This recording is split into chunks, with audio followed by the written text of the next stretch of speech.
भ्रष्टाचार में लिप्त अफसरों के खिलाफ मोदी सरकार जल्द ही कुछ कड़े फैसले ले सकती है। इसके लिए सरकार ने सतर्कता विभाग को डोजियर बनाने के निर्देश दिए हैं। डोजियर बनते ही भ्रष्ट और अपने काम पर फोकस न करने वाले अफसरों पर बड़ी कार्रवाई के आसार हैं। इस आदेश के बाद सभी मंत्रालय अपने अपने विभागों के दस्तावेज बनाने में जुट गए हैं।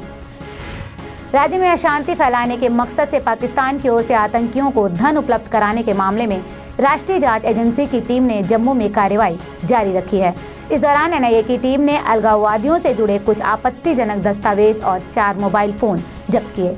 वहीं टेरर फंडिंग से ही जुड़े एक दूसरे मामले में एनआईए ने गिलानी के दूसरे बेटे नसीम को समन भेजकर बुधवार को एजेंसी के सामने पेश होने को कहा है। बिहार में घटे ताजा राजनीतिक घटनाक्रम में नीतीश कुमार के लिए राहत की खबर आई है। पटना हाईकोर्ट ने नवयुक्त एनडीए सरकार के खिलाफ दायर याचिका खारिज कर दी। जेडीयू की पूरे सहयोगी आरजेडी ने ही ये याचिका दायर की थी। याचिका के अंतर्गत विधानसभा में हुए हालिया बहुमत परीक्षण से जुड़े मसले पर सुनवाई होनी थी। लखनऊ में प्रेस कॉन्फ्रेंस को संबोधित करते हुए बीजेपी अध्यक्ष अमित शाह ने कहा कि मोदी सरकार के 3 साल और योगी सरकार के 3 महीने एक साथ पूरे हो रहे हैं। पिछले 3 साल से देश ने परिवर्तन महसूस किया है। वहीं कांग्रेस की सरकार में 12 लाख करोड़ रुपए के घोटाले हुए थे। अमित शाह ने कहा कि हमें निर्णय लेने वाली सरकार दी है देश को, जबकि कांग्रेस सरकार में निर्णय लेने की कमी रही। सुप्रीम कोर्ट के मुख्य न्यायाधीश जेएस खेहर ने देश में कानूनी मसलों को लेकर एक नसीहत दी।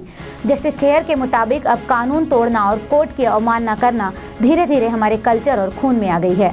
एक खबर के मुताबिक जस्टिस खेहर ने ये टिप्पणी एक सुनवाई के दौरान की।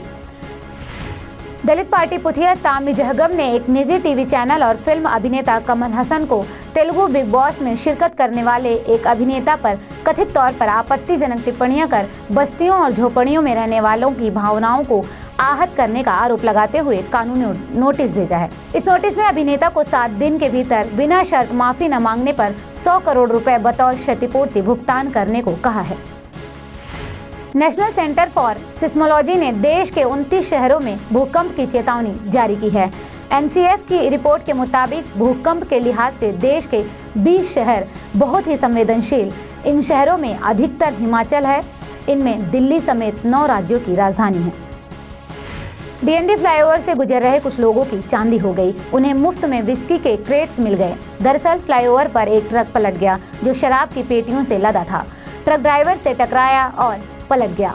ट्रक से जैसे ही विस्की की बोतलें गिरने लगी, पीने वालों की मौज हो गई और लूट सी मच गई।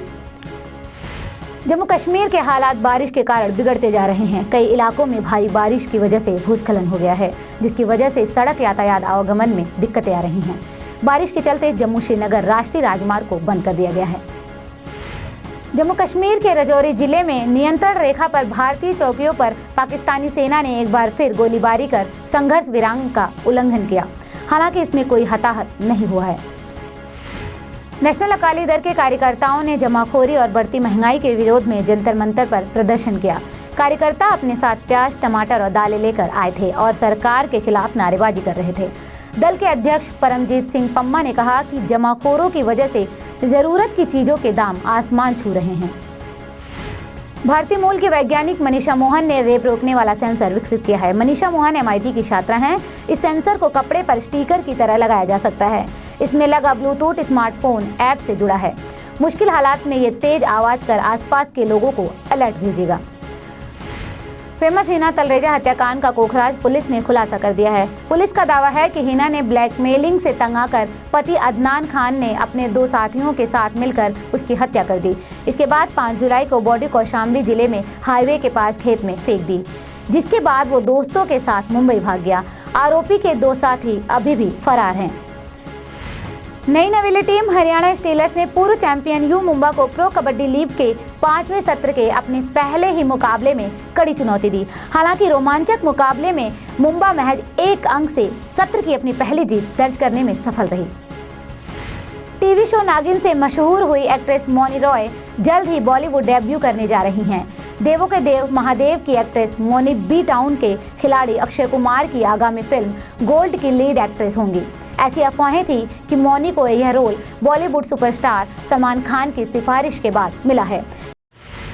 आज के हमारे इस खास खबर में बस इतना ही। देश और दुनिया की तमाम खबरों के लिए देखते रहिए A1 न्यूज़।